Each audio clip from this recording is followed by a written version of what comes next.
Hello students, इस video tutorial यानी कि लेसन 3 में हम लोग डिस्कस करने वाले हैं जावा के फीचर्स के बारे में।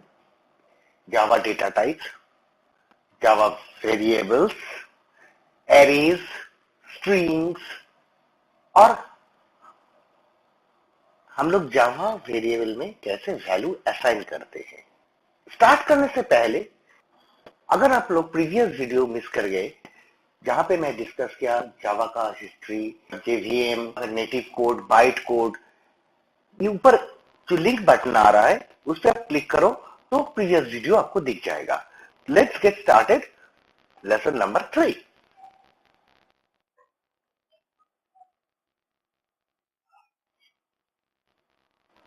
Features of Java. देखो, जावा को बहुत सारे फीचर्स है, उनमें से मोस्ट इंपॉर्टेंट जो फीचर्स है तो यहां पे मैं थोड़ा ग्राफिकल चार्ट के द्वारा मैं डिस्कस किया। Java simple, dynamic, interpreted, portable, high performance, multi threading, platform independent, architectural neutral, object oriented, distributed, secured and robust.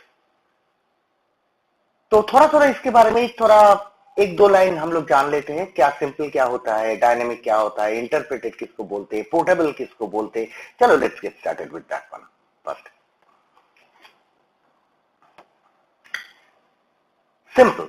The Java programming language is easy to learn. Java code is easy to read and write. Dynamic. Java is a dynamic language. It supports dynamic loading of classes. It means classes are loaded on demand. It also supports functions from its native language, that is C and C++. It supports dynamic compilation and automatic memory management, which is known as garbage collection. थोड़ा मैं इसके बारे में explain कर रहा हूं कि जब हम लोग कुछ लिखते हैं प्रोग्राम एग्जीक्यूट हो जाने के बाद हम मेमोरी स्पेस ऑक्युपाई करके बैठ जाते हैं, तो ऑपरेटिंग सिस्टम्स का ये ड्यूटी रहते हैं कि इसको मेमोरी से हटाने के लिए पूल में बैक करा लेते हैं। जावा के ये इनबिल्ट फीचर है garbage collection, automatic memory management. Now come to the point, interpreted. Java is an interpreted language, that is why it is a bit slower than compiled language. तो क्योंकि जावा में इंटरप्रेटर भी है, कंपाइलर है। हम लोग previous video में सीखे थे कंपाइलर कैसे काम करते हैं और इंटरप्रेटर कैसे काम करते हैं। कंपाइलर बेसिकली सुपरवाइज करते हैं इंटरप्रेटर्स के ऊपर, तो अगर वीडियो मिस कर गए तो वो भी देख लेना। Now Java is portable. Output of Java compiler is non-executable code, that is bytecode. Bytecode is executed by Java runtime system, which is called the Java virtual machine. It is portable because it facilitates to carry the Java bytecode to any platform. That means it can be executed either in Solaris, either in Linux, in Mac, in Windows, whatever it is. High performance. Java code is compiled into bytecode, which is highly optimized by the Java compiler, so that the Java virtual machine, which is known as JVM, can execute Java applications at full speed, thus improve the performance. Now come to the point, multi-threading. Multi-threading allows concurrent execution of two or more part of a program for maximum utilization of CPU. Each part of such program is called a thread. So Java applications can have many concurrent threads of activities, resulting in high interactive and responsive applications. मान लो एक application में बहुत सारे छोटा छोटा सब programmes है। एक सब प्रोग्राम्स अगर एग्जीक्यूट कर रहा है तो उसका अगर टाइम ले रहा है, तो उस टाइम को अगर वो आउटपुट डिवाइस के ऊपर ज्यादा फोकस कर रहे तो उस टाइम में और एक थ्रेड चला के दूसरा काम करा सकता हूं। एक ही सीपीयू को मैं मल्टीटास्क में इन्वर्ट कर सकता हूं। ये मल्टी थ्रेडिंग से किया जाता है। Now come to the point, platform independent. It means anyone can write a Java program once and run it on Windows, Mac, Linux or Solaris without recompiling. So Java is write once, run anywhere, in any platform. So Java is platform independent. Architectural neutral. Java code can be run on any processor, whether it is 32 bits or 64 bits, irrespective of its vendor and architecture. मैं अगर code लिख दे 32 bit systems में, वो 64 bit में भी run कर सकते. Similarly vice versa opposite भी ट्रू है. Now comes to the object oriented. Java is a fully object oriented programming language. It has all its features such as class, objects, abstraction, encapsulation, inheritance and polymorphism. Distributed. It means this feature of Java makes us able to access files by calling the methods from any machine on the internet. RMI and EJB are used for creating distributed applications. Secured. Java is very secured language. Java provides guarantees in no buffer overflow exploits, bytecode verification, automatic bound checking of arrays, and Java class library has several APIs. API means Application Programming Interface that relates in cryptographic algorithm for secure communication and authentication protocols.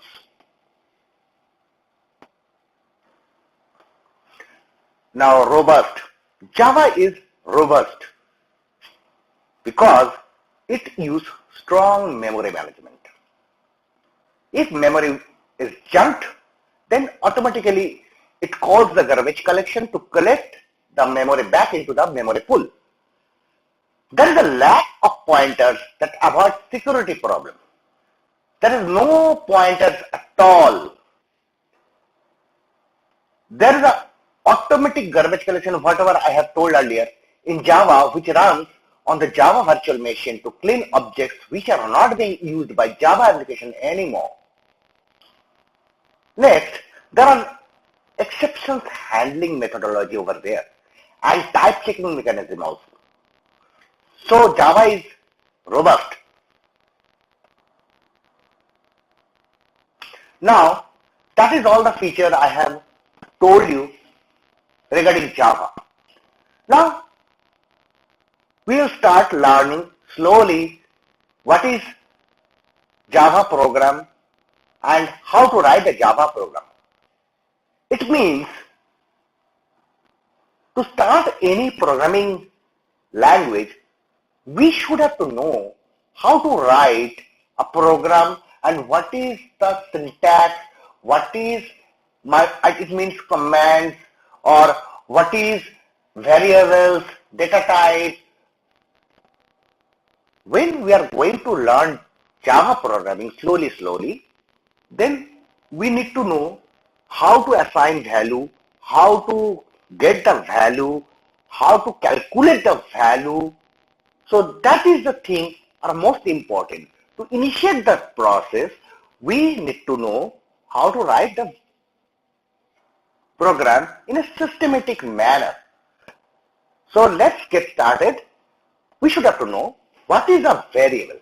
A variable is a way of referring to a storage area in the computer system.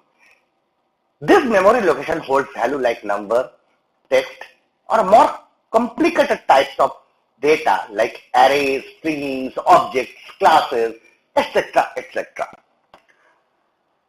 Operating system loads program into different parts of the computer memories. So there is no way of knowing exactly which memory location holds a particular value before program is run. When a variable is assigned a symbolic name, just like roll number, like salary, like marks, the program, or I mean to say the compiler or interpreter can work out where to store the variable in the memory. It is helpful to think of variable as container that holds information. Their sole purpose is to level and store data in memory. The data can be then used throughout the program. अगर मान लो हम लोग पाठ लिखते हैं, पाठ अगर memory में स्टोर भी हो जाते हैं, इसको रिकॉल करना बहुत मुश्किल है. बहुत सारे मान लो प्रोग्राम एक साथ रन कर रहा है, सब लोग 5 लिख रहे हैं, 5 लिख रहे, कोई 50 लिख रहे, कोई 10 लिख रहे, तो 5, 10, 50 इसको गेट बैक करना बहुत मुश्किल होगा, क्योंकि हम लोग को पता नहीं होता है मेमोरी का कौन सा लोकेशन, और लोकेशन यानी एड्रेस पे ये 5 लिखा है. तो अगर मैं वेरिएबल पुट करूंगा तो वेरिएबल एक कंटेनर की तरह है, उसमें मैं वैल्यू देते हूं. जैसे हम लोग कप में टी डालते हैं, जैसे हम लोग कप में कॉफी डालते हैं, तो वैसा ही एक कप या होल्डर आप लोग समझ सकते हो जहां पे वेरिएबल जिसको हम लोग बोलते हैं तो उसमें वैल्यू रहता है. वो कप को अगर लेते हैं तो हम ऑटोमेटिकली टी कॉफी सब एक साथ चले आते हैं. तो that is the intention basically. Now there are type of variables are there. integer, array, string, text, and null. Null level types, you can say. One thing I have to tell you, this is a very very important thing. Nulls means कुछ भी value नहीं है, मगर two nulls never be equal. मेरे पास कुछ भी नहीं है, तुम्हारे पास कुछ भी नहीं है, मतलब ये नहीं दोनों के पास कुछ भी तो नहीं है. इट इज ट्रू, पर दोनों को जो नहीं है वो इक्वल टू नहीं है. मेरे पास एक कॉफी मग नहीं है, तुम्हारे पास एक ग्लास नहीं है, मतलब ये नहीं है coffee mug equal to glass, तुम्हारे पास नहीं है. दो नल कभी इक्वल टू नहीं होते. Different types of variables are there. Local variables, instance variable, static variable. What is local variable?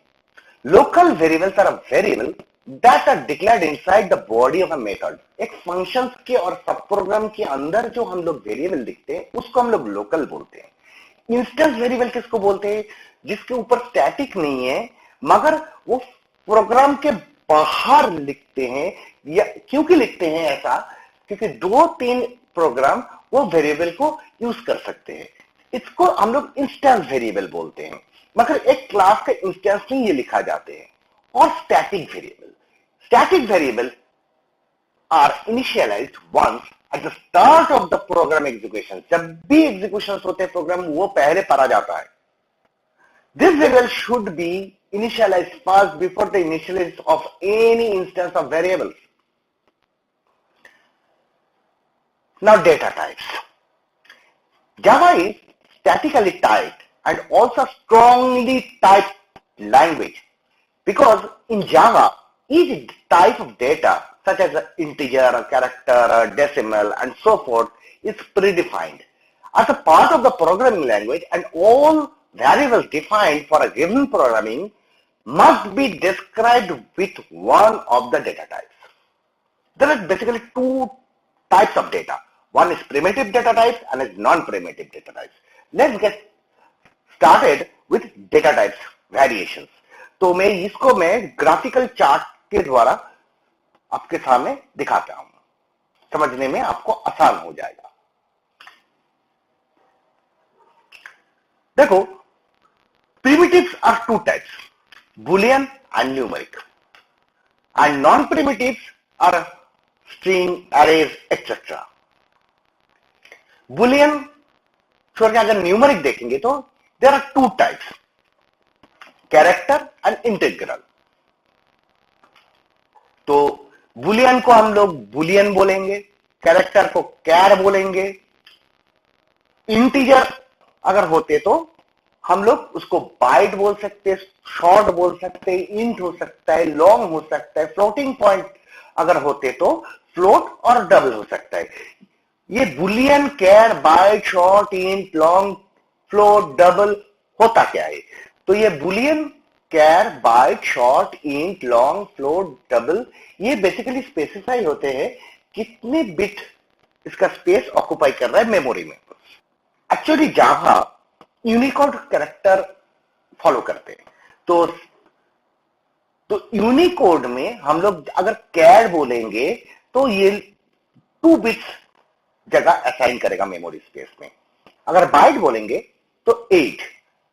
तो इसका एक चार्ट में यहां पे रिप्रेजेंट कर रहा हूं, इससे आपको समझने में आसानी होगा। Boolean 1 bit, byte 8 bit, character 16 bit, short 16 bit, integer 32 bits, long 64 bits, float 32 bits, double 64 bits. जब भी आप लोग प्रोग्राम लिखोगे, वेरिएबल का डेटा टाइप वैसा लिखना पड़ता है जैसे कि उसमें वैल्यू हम लोग होल्ड करेंगे। मान लो अगर इंटीजर 5 होगा, तो अगर मेरे को पता है ये कभी 3 डिजिट्स के ऊपर नहीं जाते, तो मैं इसको भी शॉर्ट लिख सकता हूं, क्योंकि उतना ऑक्युपाई नहीं करेगा स्पेस। तो जितना मेमोरी स्पेस में बचाऊंगा उतना ही मेरे लिए फायदा है। तो इसको भी इंट भी डिक्लेयर कर सकता हूं, शॉर्ट भी डिक्लेयर करूंगा, मगर लॉन्ग डिक्लेयर नहीं करूंगा। अब चले आते एरे और स्ट्रिंग के ऊपर। पहले हम लोग स्ट्रिंग समझ लेते हैं। String is a byte of arrays. ये एरे ही है एक टाइप का, मगर इसका एंड में एक कैरेक्टर आते हैं, यानी कि एंड ऑफ स्ट्रिंग। तो स्ट्रिंग में कोई भी अगर वैल्यू, मान लो तुम्हारा नाम राजेश है, राजेश अगर लिखेंगे, फिर मैं दूसरा वैल्यू, मान लो एक स्ट्रिंग में मैं राजेश असाइन किया, बाद में मैं उस स्ट्रिंग में अविनाश असाइन किया, और बहुत बड़ा एक नाम असाइन कर दिया, मान लो राजेश असाइन से भी बड़ा कैरेक्टर। ये मैनेजमेंट कैसे होते हैं? बेसिकली जब भी मैं स्ट्रिंग डिक्लेयर करके कोई वेरिएबल के अंदर वैल्यू लेता हूं, उस वेरिएबल में जो वैल्यू आते हैं उसके बाद फिर से अगर वैल्यू मैं उसके अंदर में लिखना चाहूंगा, तो वो स्ट्रिंग फिर से बिल्डअप होते हैं। मतलब x will be destroyed, again redeclaration of that x। But array के साथ वैसा नहीं है। एरे है fixed length. An array is a container object that holds a fixed number of values of a single type. The length of an array is established when array is created. तो अगर मेरा नाम राजू है, मेरा कितना character है? देखो 4 character है, RAJU। तो मेरा एरेज में मेरे को 4 डिक्लेयर करना पड़ेगा, 4 स्पेस। मतलब मेमोरी में मेरे को 4 स्पेस लेना पड़ेगा, जहां पे R के लिए 1, A के लिए 1, J के लिए 1, U के लिए 1, 4 कैरेक्टर लेना पड़ेगा। So that is the basic difference of arrays and string. Now declaration of the variable. अगर मैं कोई वेरिएबल इंटीजर है, वेरिएबल का नाम से ठीक पहले मैं इंट लिखूंगा। अगर बहुत सारे वेरिएबल्स इंटीजर है, मैं ऐसा भी लिख सकता हूं, इंट m, n, o, मेरा जितना मन चाहे मैं लिख सकता हूं। फ्लोट लिखेंगे, फ्लोट उसके पहले लिखना पड़ेगा। सिमिलरली शॉर्ट, लॉन्ग, बुलियन, जो भी वेरिएबल नाम है उसके पहले लिखा जाता है। अब non primitive string name equal to Anthony. अगर ये स्ट्रिंग को छोड़ के कोई एरे हो गया, अगर वो एरे इंटीजर वैल्यू उसमें रहते हैं, तो मैं पहले इंट लगाऊंगा, उसके बाद एक वेरिएबल नाम इंट एरे यहां पे है जो वेरिएबल नेम है, उसके बाद 2 ब्रैकेट, थर्ड ब्रैकेट में ओपन एंड क्लोज करूंगा। तो कैरेक्टर के लिए कैरेक्टर भी हो सकता है, कैरेक्टर एरे हो सकता है, बुलियन एरे हो सकता है, लॉन्ग एरे हो सकता है, वगैरह वगैरह। Now come to the initialization. Int a, next line पे मैं लिख सकता हूं a इक्वल टू 6, एक साथ भी लिख सकता हूं। मतलब इंट ए अगर मैं जब भी बोल रहा हूं, तब भी मेरा प्रोग्राम मेमोरी में एक स्पेस ले रहा है, एक वेरिएबल के लिए a है उसका नाम, और int है जो 32 बिट है। और int m इक्वल टू 8 जब मैं बोल रहा हूं तो उसमें क्या होता है, मेमोरी वैसा ही क्रिएट होता है मगर 8 के साथ। Similarly float, pi 3.14, double d 22.777 कुछ भी लिख सकता हूं। Non primitive variable initialisation.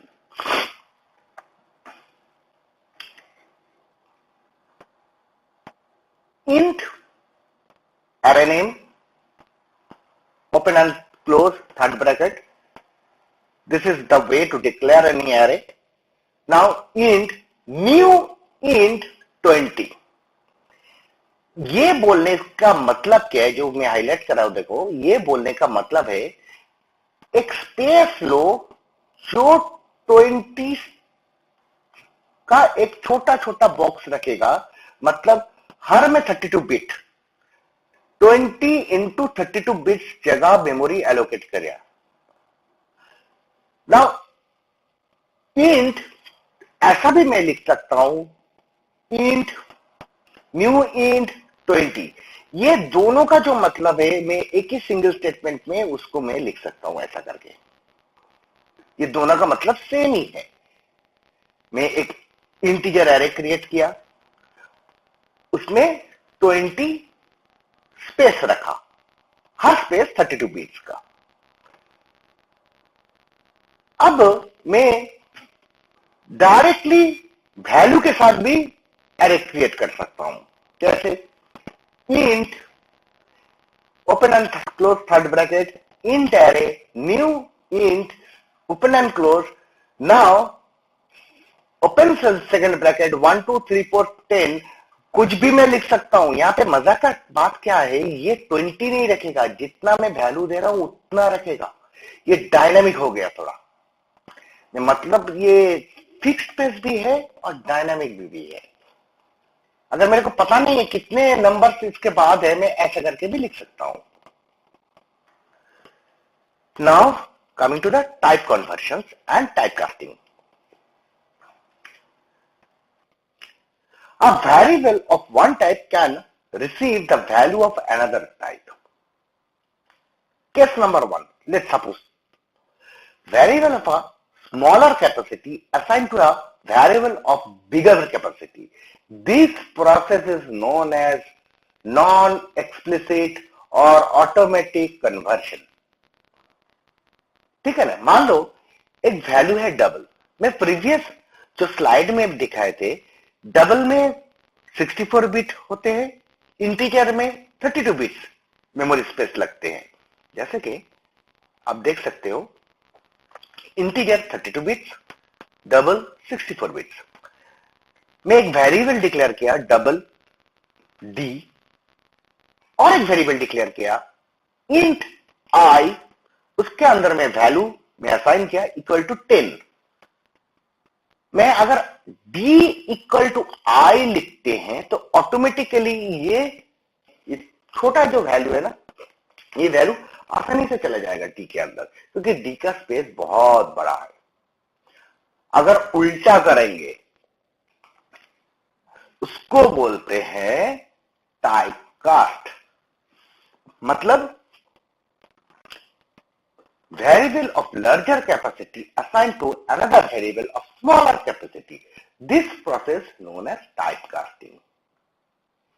In this case, explicit typecast operator need to be specified. मतलब वही चीज मैं डबल डी इक्वल टू 10 लगा रहा हूं, इंट आई लगा रहा हूं। जब आई के अंदर मैं डी को असाइन करना चाहूंगा, पहले मेरे को ये छोटा सा पहले ये काम करना पड़ेगा। ये एक ऑपरेटर है, इसको टाइपकास्टिंग बोलते हैं। ये एक ऑपरेटर है, इसको टाइपकास्ट ऑपरेटर बोलते हैं। आज के लिए बस इतना ही। नेक्स्ट वीडियो में फिर मिलते हैं, और उस वीडियो से हम लोग डायरेक्टली ब्लू जे से प्रोग्रामिंग थोड़ा थोड़ा करके देखना स्टार्ट करेंगे। वीडियो कभी भी मिस मत करना, और शेयर करो, लाइक करो और सब्सक्राइब करो।